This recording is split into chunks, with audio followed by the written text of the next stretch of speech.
તરસાલી વિસ્તારમાં બંસલ મોલ પાસે ગમખ્વાર અકસ્માત સર્જાયો। MGVCLની ગાડીના ચાલકે સ્ટીયરિંગ પરનો કાબુ ગુમાવ્યો અને જેના કારણે ગાડી ડિવાઈડર કૂદી સામેના રસ્તા પર આવેલા મકાનના કમ્પાઉન્ડ વોલ સાથે ટકરાઈ અને અંદર મકાન સુધી પહોંચી ગઈ।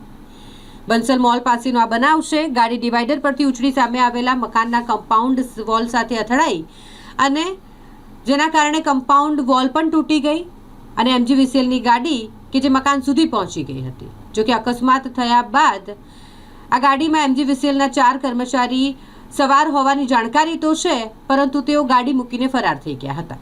અકસ્માત સર્જી MGVCLના કર્મચારીઓ ત્યાંથી ગાડી મૂકીને ફરાર થઈ ગયા। આ ટક્કરના કારણે ઘરને અને ઘરની કમ્પાઉન્ડ વોલને ખૂબ જ નુકસાન થયું છે। સદનસીબે કોઈ જાનહાનિ નથી થઈ તે રાહતની વાત છે।